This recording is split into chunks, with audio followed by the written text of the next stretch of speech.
Hello to everybody. My name is Pietro Polotti. I'm talking to you from Trieste, where I live and I do research and teach sound and music computing in the local conservatory of music. Trieste is in the far northeast of Italy, near the border with Slovenia and Croatia. First of all, I would like to thank Theo Herbst for inviting me to the Board Electrons Symposium of this year. The talk today will be about sound. I entitled it Sound Composition and Imagination Through Technologies, where composition points to a musical practice, obviously, composing music. Imagination, on the other side, regards how we imagine sound. What is sound for us? I will try to provide some perspectives of how we use technology here in Trieste to look for and investigate new sound potentialities. So let's start this talk with a reference to a recent book I found really inspirational. I'm talking about the book by Nina Kraus, a neuroscientist based in the US, of Sound Mind, How Our Brain Constructs a Meaningful Sonic World. In her book, she talks about the sound mind, the importance of sound for our personal cultural development, and about the power of sound. She writes, "My goal in writing this book has been to give a voice to the power of sound. The sound mind shapes our choices for our sonic future." So let's go through some points of her argumentations. For example, she points out how we do not have a reading brain, a part of the brain devoted just to reading. Reading is the result of an association between the sound mind and the visual mind. With the sound mind, we develop the capacity of recognizing phonemes as in speech, and the visual mind allows us to translate them in written symbols. So if we wouldn't have effective sound mind development, our reading, which means our society, our culture, wouldn't be possible as it is today. Another aspect of the importance of sound, the sense of belonging, how sound is a vehicle of emotions, of affection. So from a shared sound mind circuitry, we are tuned as a group, as a society, around a common language, a local accent, around music genres, around the soundscape, the acoustical environment that surrounds us every day, 24 hours per day. And she points out also how a musical education is very important to develop our sound mind. Musicians develop a further sensitiveness to pitch, to spectrum, spectral contents of sound, to timing. So from a neuroscience point of view, the more a person is musically educated, the more the brain waves resemble to the acoustic ones, which means we are more able to develop our sound mind and interact better, finally, with the world in our life. Furthermore, she points out how merely listening passively has not a lasting impact on sound mind. One needs to practice music, to be active. So, when I talk about sound, which means the result of some physical event, at least before the rise of electroacoustic music tradition and electroacoustic instruments, physical events can be, and sound can be divided in roughly in these three groups. Speech from one side, which is on one hand, which is the most important sound in our social and cultural life.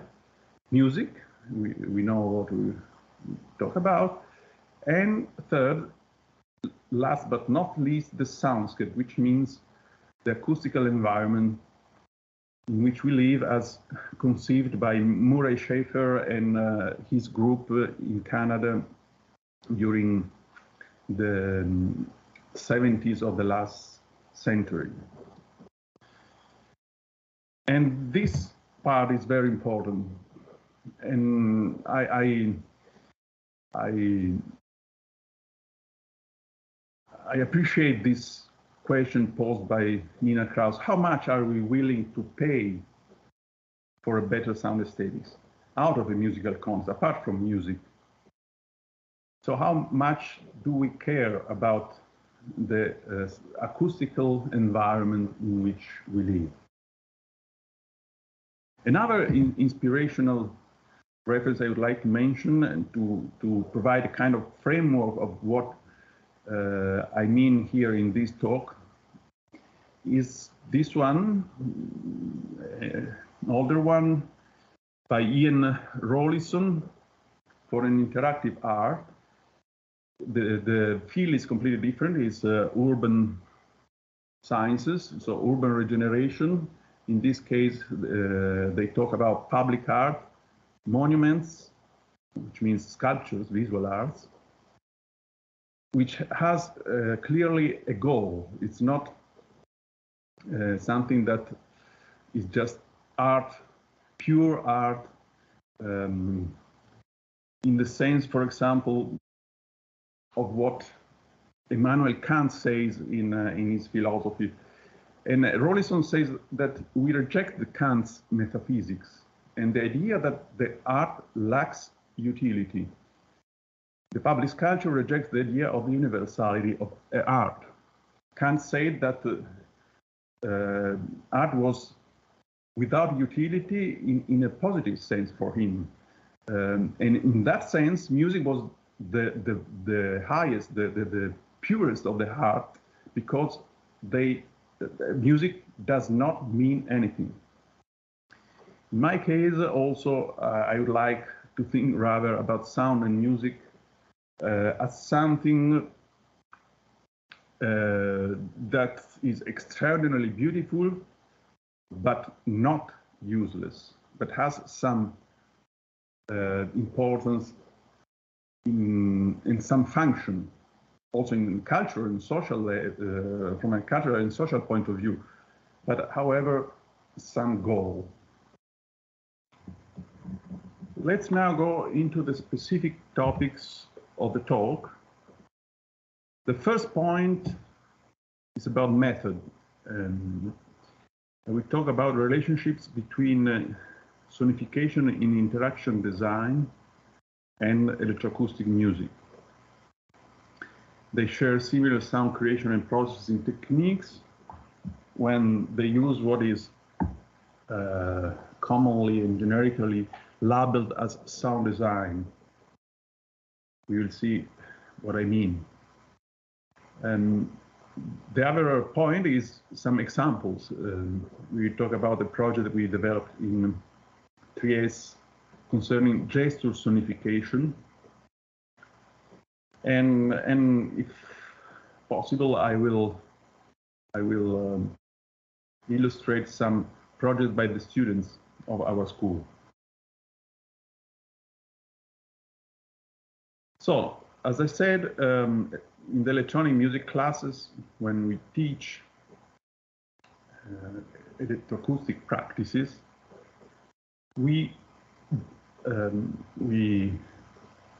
form students as sound composer, as electroacoustic music composer.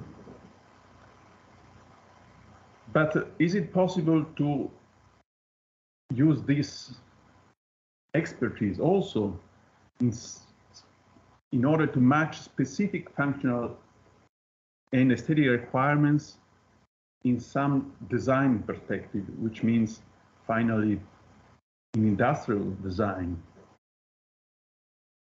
So the idea is that musique concrète or electroacoustic music tradition, where we develop reduced listening, the capacity of perceiving in a subtle way the spectral contents of sound, timbre, at a very sophisticated level. Aren't we the best experts for the development of a soundscape in which artificial sounds will be more and more pervasive? So this is what could be the scheme of the idea. When we talk about electroacoustic music, we are in the field of organized sound. So not only music, but let's think about sound in general. We are able to organize sound. This is fundamental when one has to tackle sonification for interaction design, for industrial design for products, which means creating new objects that has an artificial sound, not anymore a physical, a sound produced by a physical event, but a sound produced by a loudspeaker. How this could be exploited? The reality, the real life today shows that the availability of small-size, low-cost speakers and digital equipment makes the relationship between sound and design tighter. Every object coming out of an industrial design process can now be equipped with artificial sonic aspects. This is terrific, both in a positive sense, but also could be dramatically have a dramatical impact on our acoustical environment, everyday environment. Here there are some references about sonification. So the idea of sound as a vehicle of information. This is what is called auditory display. And then sound that enter the human-computer interface discipline, what is called rather today interaction design. So the goal becomes a causal listening. So in the soundscape, in the everyday soundscape, sounds are in fact a vehicle of information that allow us to monitor what's going on around us. This is the goal of also an artificial acoustical environment, an artificial soundscape. On the other side, again, reduced listening could be, I think, the method in terms of means of analysis, design, and composition of sound for interaction design. Here there are kind of historical path through both the aspect of electroacoustic music, reduced listening, and then the starting of a reflection about ecological listening by William Gaber in 1994, which gave we had further development that you find in some other reference, if you like, that I'm showing here. And this could be the general framework. So from one side we have the sound object. On the one hand we have the sound object concept, the theory of reduced listening, which provides sound analysis methods, sound generation methods. On the other side, we have sounding objects, new sounding objects, which go to increment and impact our soundscape based on an ecological listening. So important is as a joint element between the two aspects, the study of psychoacoustics, of course. Of Sound Mind by Nina Kraus is just one example, of course. But the framework of psychology and neuroscience studies is very important, becomes very important in these practices. Further step in this framework, these sound objects that are new, provided with artificial sounds, can become new music instruments or a new element of a new sound art. So we go back to organized sound, not anymore just in terms of music, but in terms of more generally sonic artworks. So let's talk about an example of sonic interactive arts, of what I think as sonic interactive arts. For example, the point could be to modify and enhance the perception of some aspects of the external world, or of one's self-perception, by giving voice to these aspects, by sonifying these aspects. Let's, for example, tackle a theme, the theme about gesture sonification.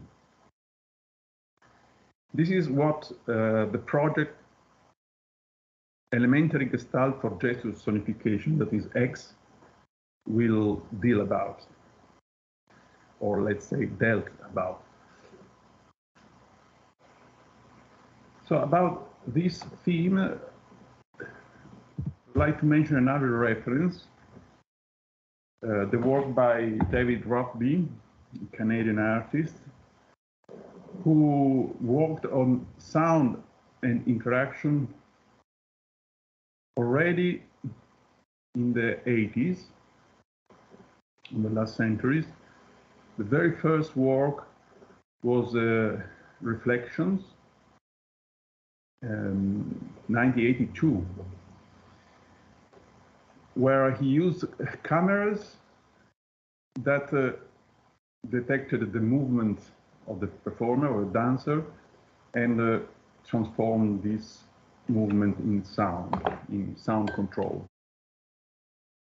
The general idea of Rockby is explained here, presented a talk at the NIME conference in Oslo 2011. The investigation goal is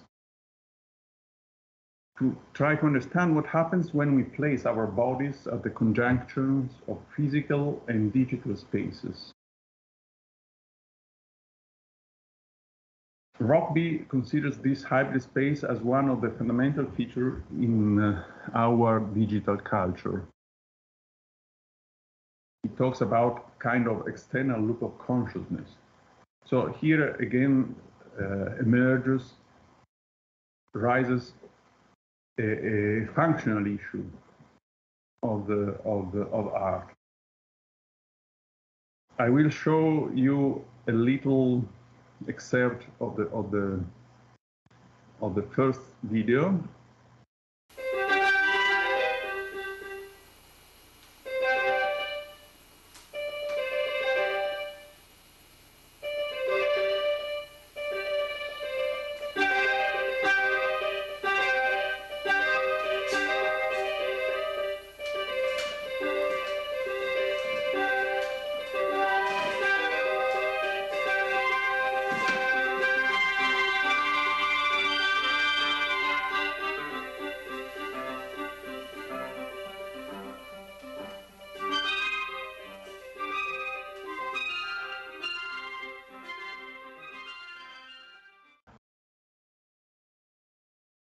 time now to show you something that we do in Trieste.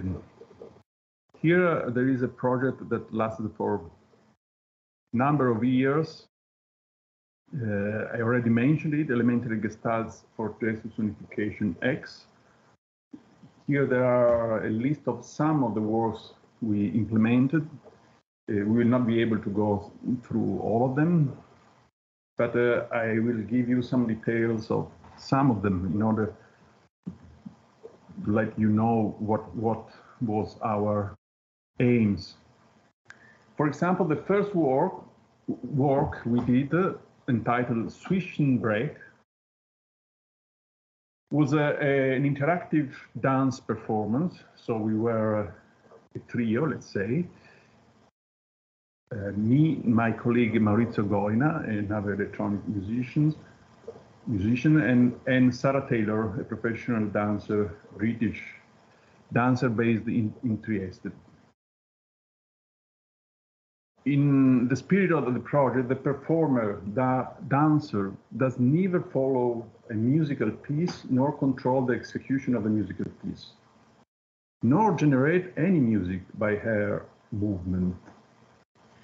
She rather listens to her gesture and continuously modifies and controls her performing action according to the produced sound.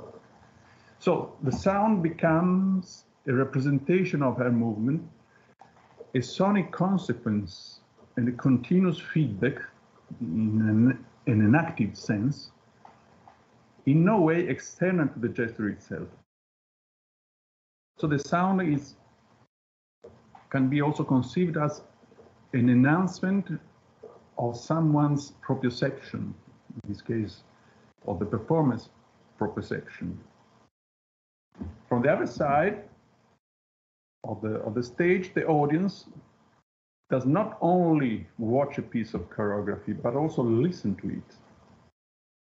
So let's see a video now of the performance we did in Barcelona in 2010.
After Zwischenbreak, we will see another video about a similar work in terms of interaction, but the context, the artistic context, is completely different.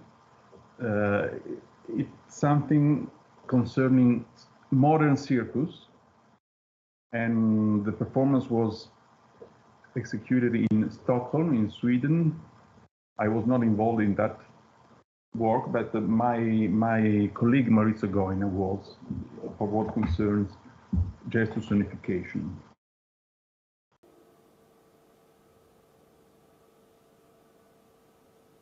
tendencies in our society have got me begging please for things that I don't need.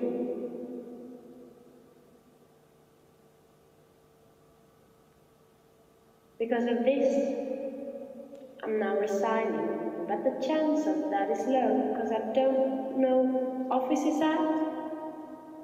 My application for another civilization doesn't seem to be bureaucratic offices at so many stairs, squares, paper, and talking with that office so one squares, that's like tendencies, paper, tendencies that you know, jobs, so many more, and in our society, we can remember, but I'm sure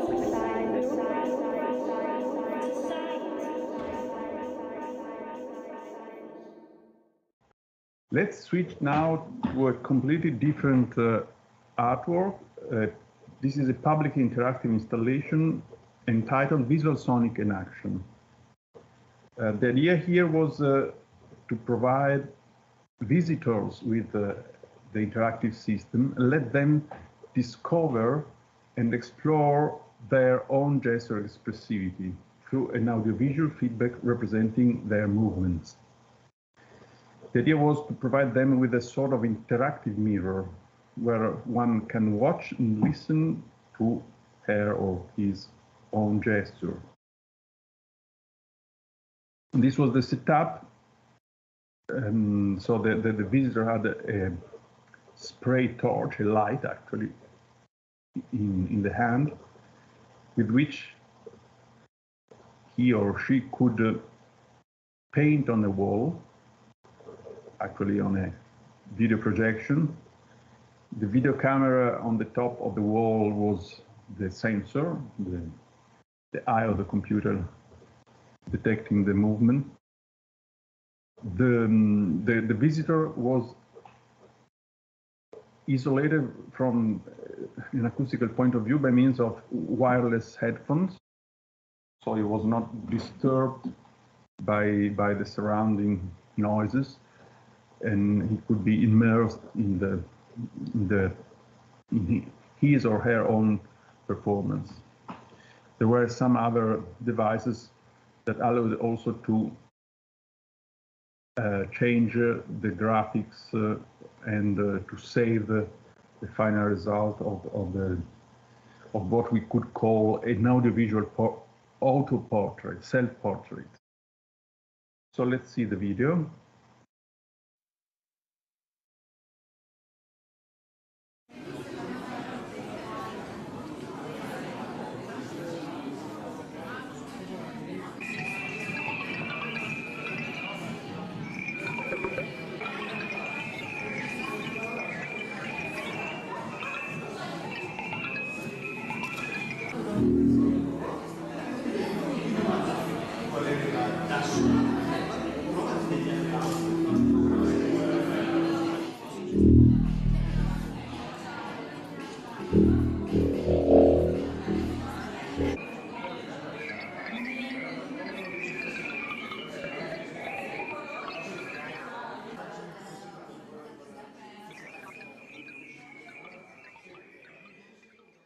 In this picture, we try to sum up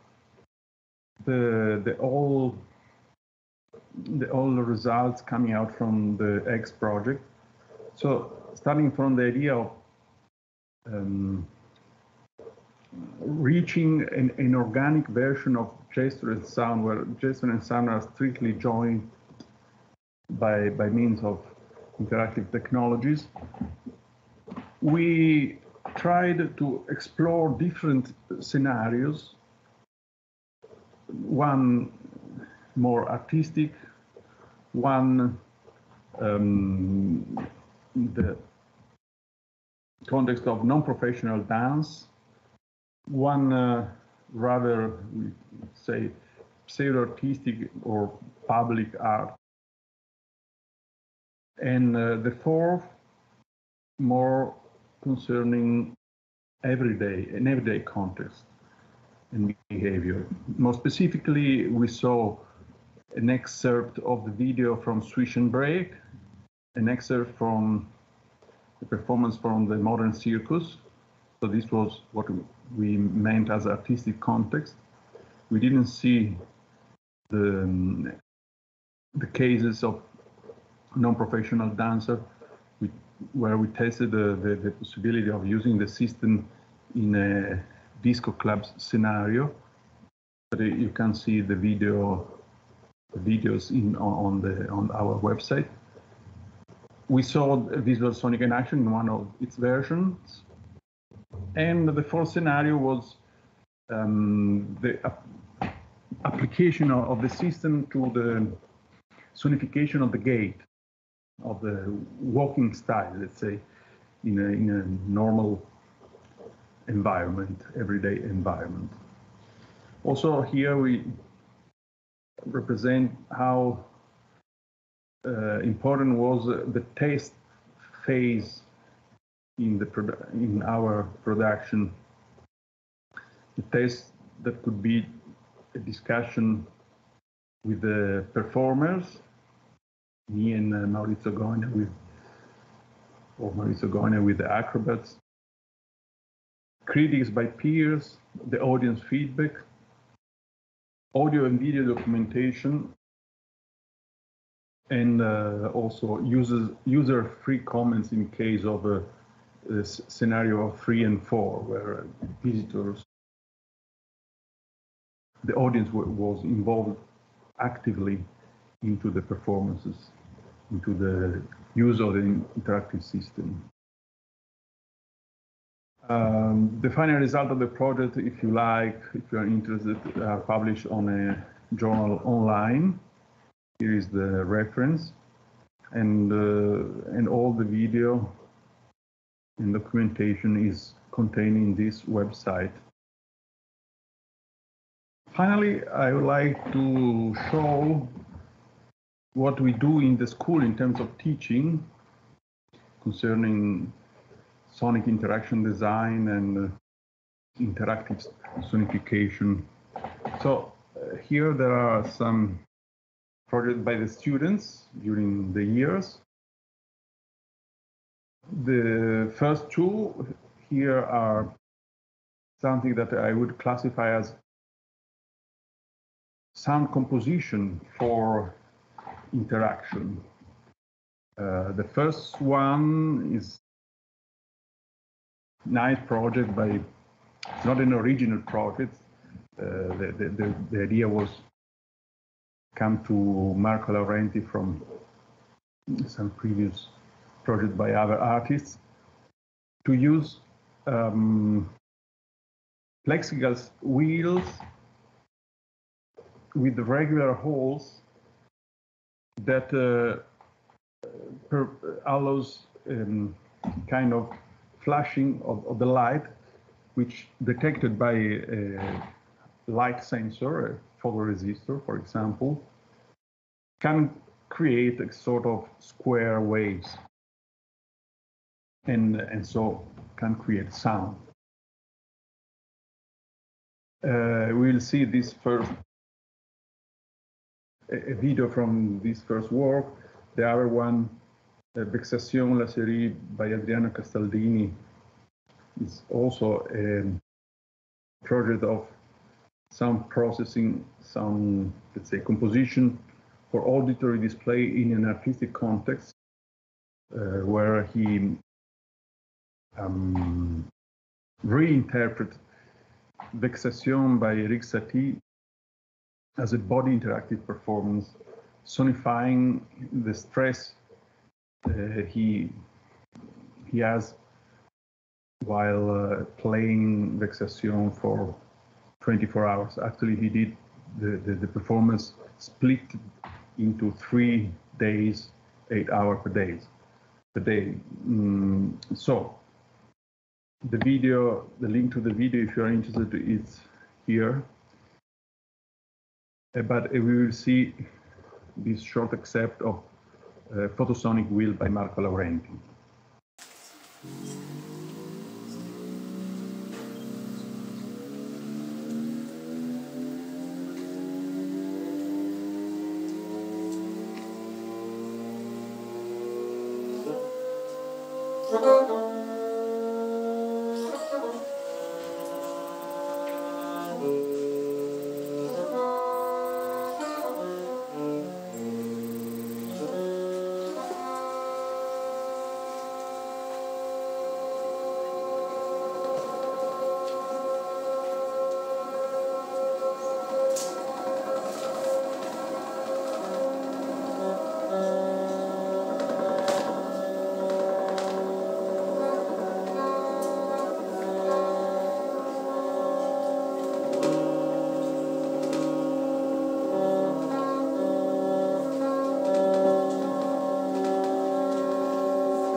Here there is another couple of projects by the students, more oriented towards auditory display, that is exploiting sound as a vehicle of information.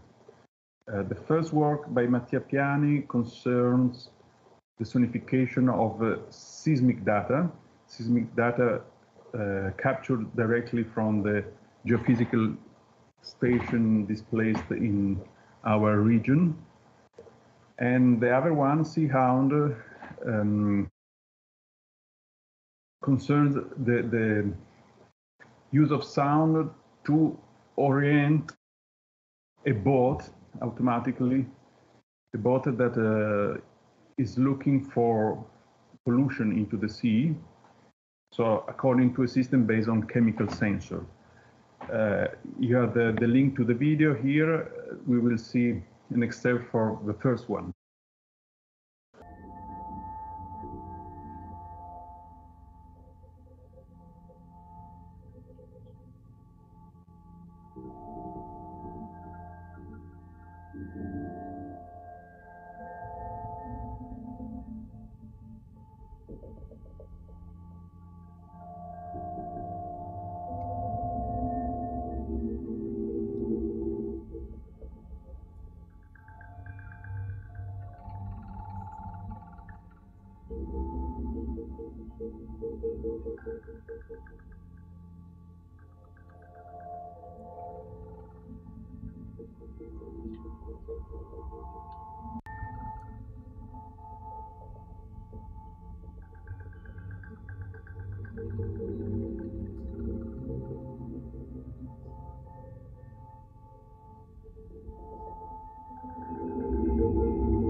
The second part of the video, you saw a multiphonic listening. Actually, we were in a studio with a 10 loudspeaker system that allowed us to place each one of the data source and those of the sound in a specific loudspeaker in order to make it more clear, a 3D representation of the disposal of the deployment of the seismic station around the region. Then the last two projects concerns rather sound imagination, how you can rethink about sound. Can one represent sound in different ways through interactive systems? The first one by Lorena Cantarut is a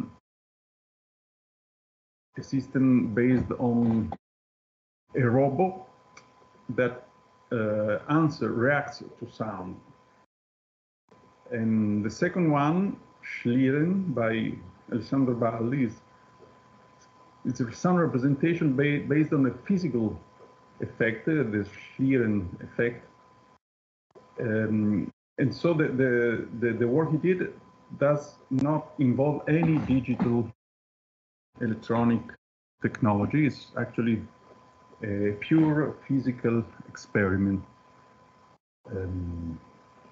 as you will see in the video.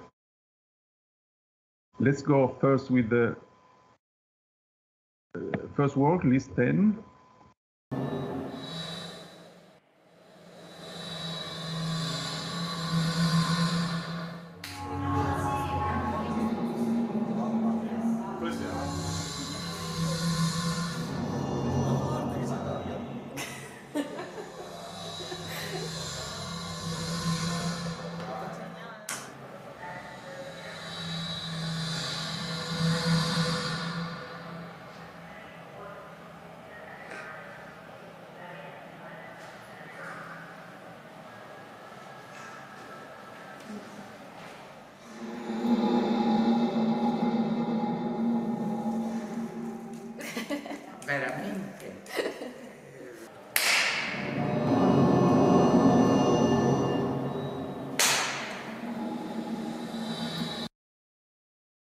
I could say more about the robotic system, which is based on a particular method called the nitinol, but there is no time for that. Rather, I would say 2 words very quickly about the second project, Schlieren. This is the setup, physical setup of the Schlieren experiment, of the Schlieren device, where a camera detects the movement of the air particles through this optical lens. If there is a light source that goes through a very little pinhole and the light that converges in this point is deflected by, for example, a knife edge. So it's a very delicate setup that you can see more scientifically here or in these references. And this is the result obtained by our student. You will see that the particles of air moving according to the sound.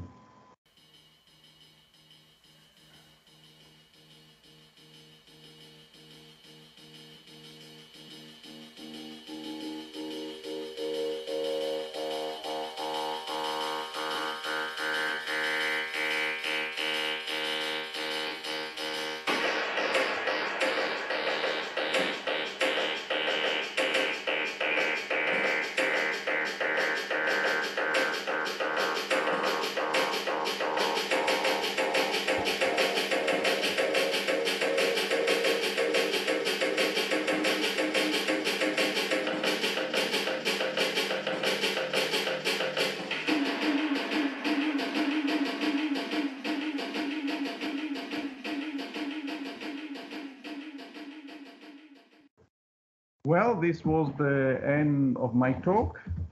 So I thank you very much for your attention, your patience. And I leave, in case you have any further question in the future also, my email contact. So goodbye and hope to talk to you soon, even if through a teleconference system. Bye-bye.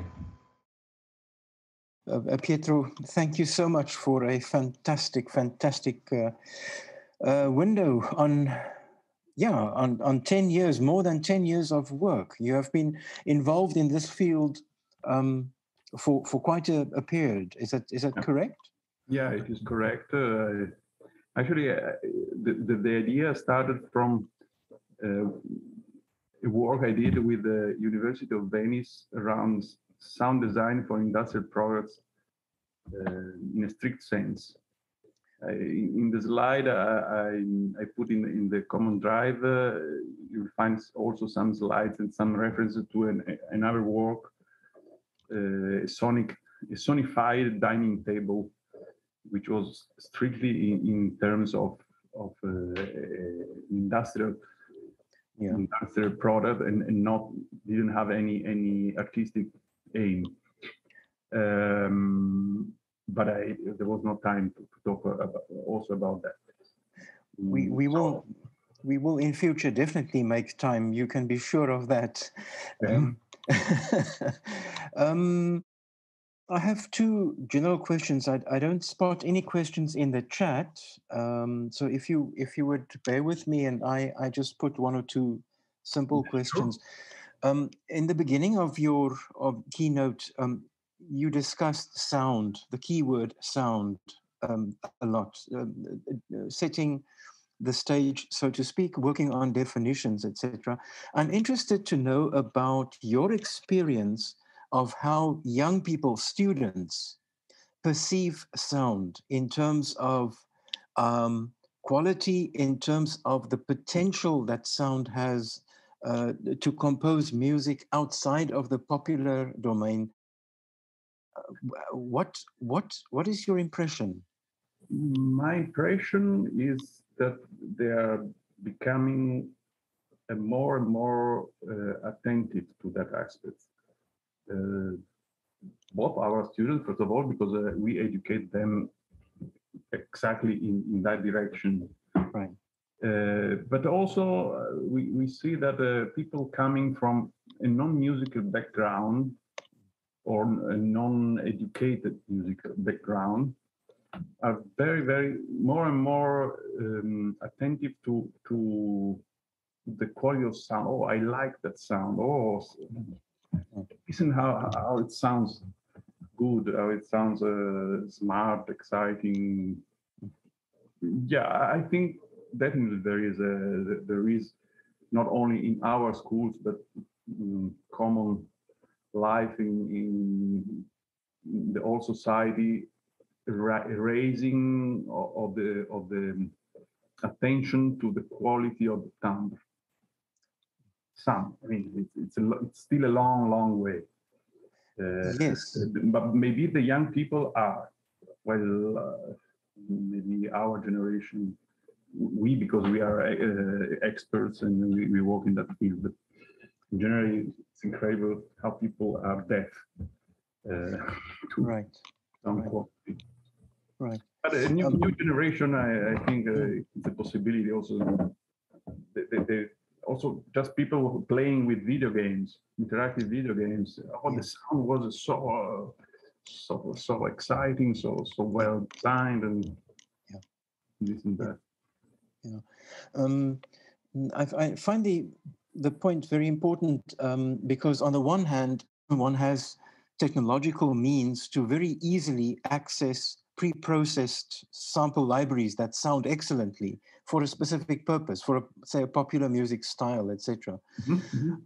On the other hand, one has fantastic tools these days to explore sound in a more abstract way. And my experience is that it's, for me, at the university where I lecture, very difficult to try to inspire students to look at what is the non-commercial potential that is offered by these tools. And obviously one of the reasons, one of the motivating factors is that you have to find a job. So you have to make music that is popular, no?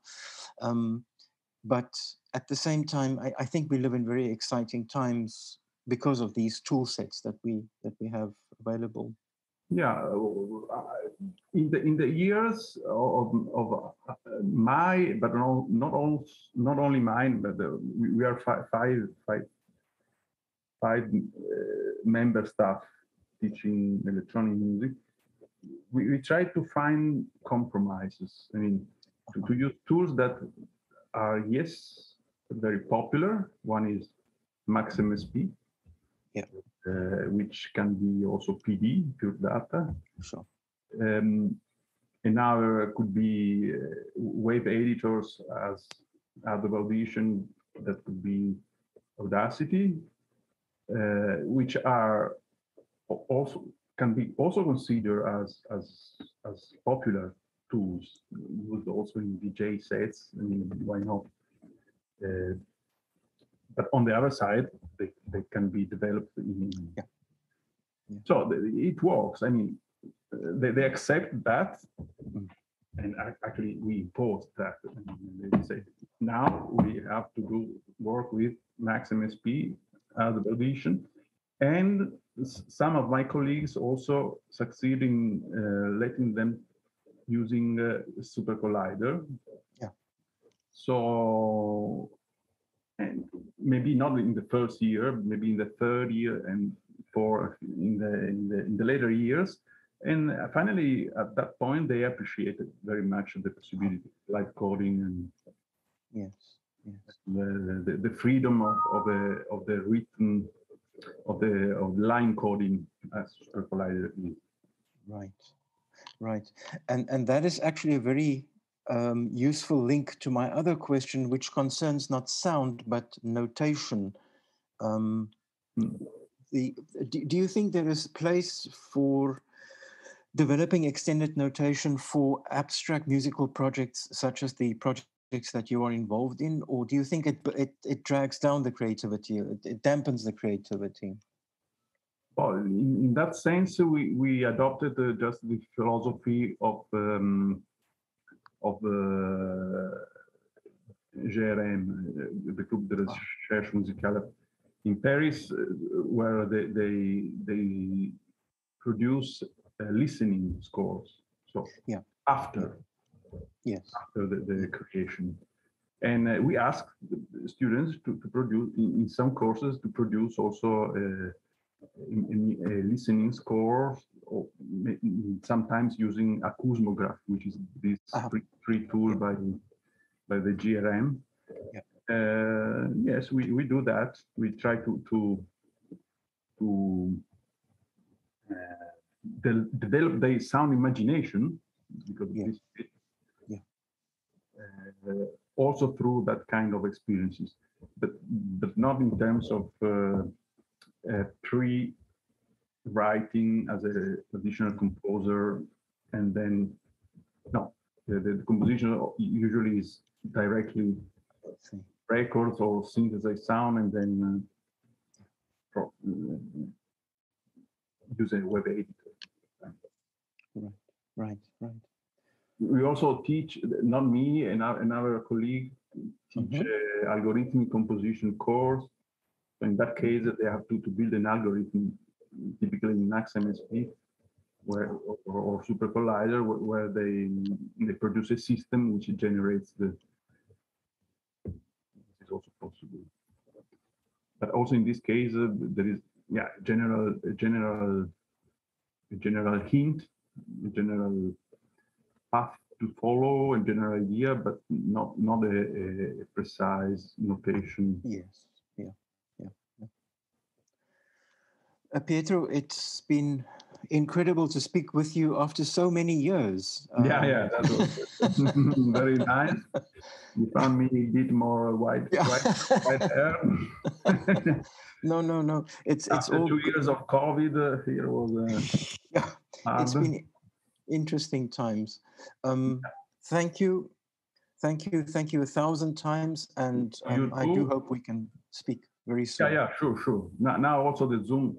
Apparently, I mean, during this spring, you told me that you had so much problems about the electricity, power, about the internet connection. These 2 days, the connection was perfect. I'm very happy to hear that, because I am extremely nervous, I can tell you. But it's perfect. That's fantastic news. Also, no latency. I mean, also now that I'm seeing you speaking, the leaps are on time. So we synced up.